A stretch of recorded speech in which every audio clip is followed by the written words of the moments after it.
Did you know that gladiators rarely died in battle? That daylight savings time was originally intended for bug collecting? And that the man who created the Headless Horseman also invented Santa Claus? Learn the truth behind these and much more in my new book, Facts That Aren't True. Link in the description.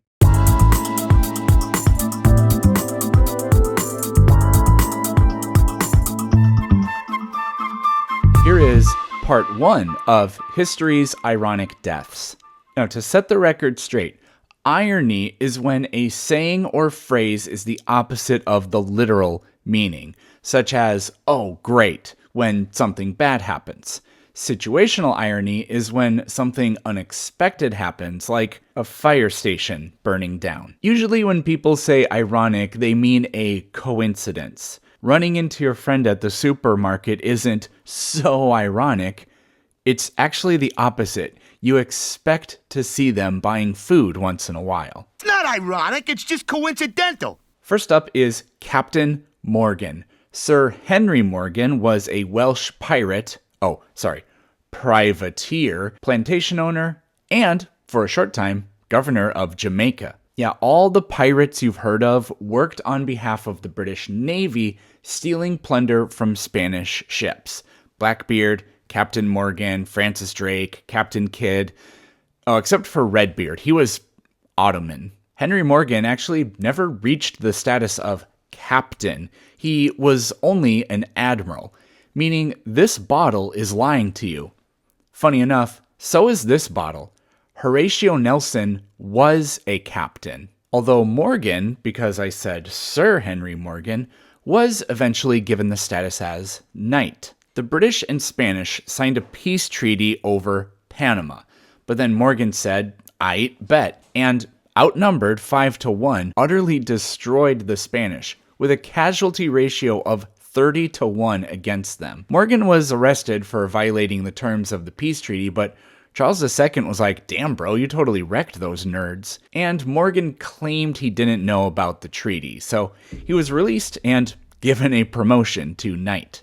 Anyways, not Captain Admiral Sir Henry Morgan died of alcoholism, and his spirit continues every weekend on college campuses trying to do the same. He died on his plantation surrounded by his 130 slaves, so don't tone police me for finding humor in his ironic death. Jack Daniel was a real person. Now, you've probably heard, because this is kind of popular, Jack Daniel's whiskey is made in a dry county where you can't buy alcohol. And that's ironic. Jack Daniel didn't really have an ironic death, but I just want to point it out since we're talking about alcohol. Daniel couldn't remember the combination to his safe, and out of frustration he kicked it. And by kicking it, he broke the skin on his foot, got an infection, and died. The number of historical figures who have died from simple cuts in history, it just boggles the mind. Today you get some ointment and your Band-Aid, and you would never, ever think that this could lead to that. Speaking of health, next up is Jerome Irving Rodale. Rodale was an advocate for healthy eating and popularized the term organic in food culture. Like any good public health advocate, Rodale was an anti-vaxxer. He also wrote a book called Happy People Rarely Get Cancer, in which he says, oh man, Negroes get less cancer than whites, for the Negro is a happy race. True, there is their problem of segregation, but the Negro race being what it is, I think a Negro sings just the same and is not going to let segregation dampen his spirits as much as a similar problem would do for the white person. Anyways, in 1971, he appeared on the Dick Cavett Show and went on about the healthier lifestyle, bragging that he felt like he could live to be 100 years old, and asking Dick if he would like to try some asparagus boiled in piss. I'm not making that up. Well, unfortunately, Jerome was off by about 28 years because literally moments after the interview, he died of a heart attack right there on set. The episode never aired. Next up is Sigurd the Mighty, or Sigurd Eysteinsson. He was the second Jarl, or Earl, of Orkney. I'd love to tell you more about him, but his death is one of the only things we know. Sigurd arranged a peace treaty with a rival Jarl of Scotland, whose name was Malbrigta. They agreed to bring 40 men to the meeting, but Sigurd doubled it and gave it to the next guy. Sigurd's 80 men slaughtered the other party, and, in customary fashion, they beheaded them and tied their heads to their saddles in victory. Sigurd adopted the custom of strapping his enemy's head to the saddles of the horses to show off triumph. Malbrigta was nicknamed the Bucktooth. When Sigurd mounted his horse to begin the journey home, he cut his calf on one of the teeth sticking out of Malbrigta's mouth. This minor wound became infected, and Sigurd died of septicemia. Being killed by your slain enemy from the grave is textbook dramatic irony. Funny story, while writing my book, Facts That Aren't True, I learned that the most common way people get infections from the mouth onto the skin isn't from biting. It's from people punching other people in the face, cutting their knuckles on their teeth. More irony. Anyway, a succession crisis bloomed after his death, since his son died shortly after, and he had no sons himself. This guy killed that guy who killed that guy's son, so they did a blood eagle sacrifice in revenge. Yeah.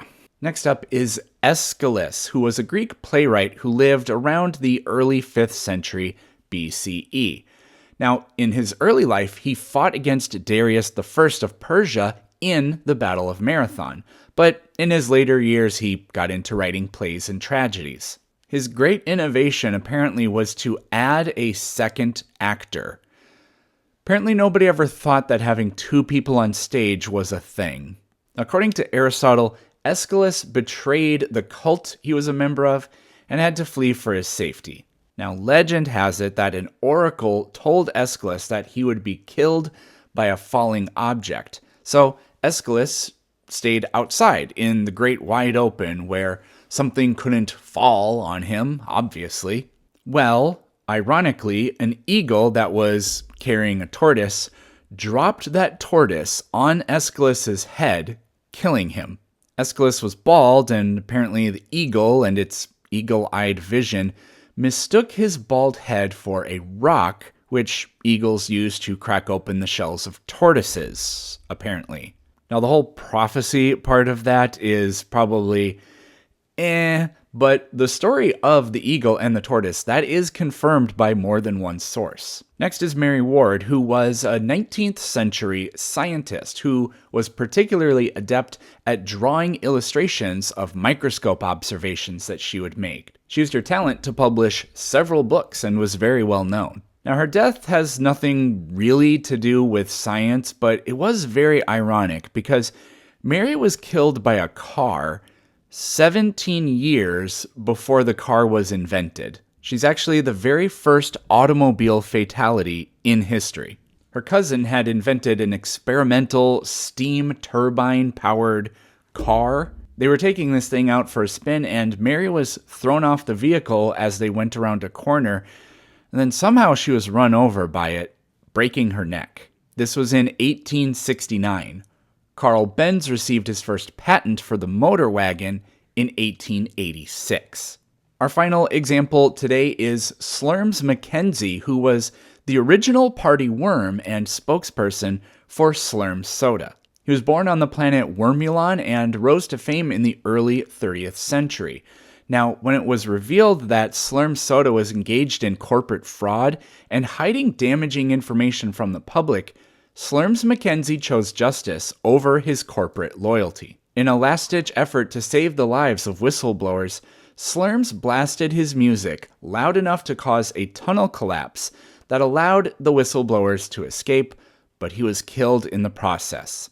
His final words were, "Party on, contest winners. Party on."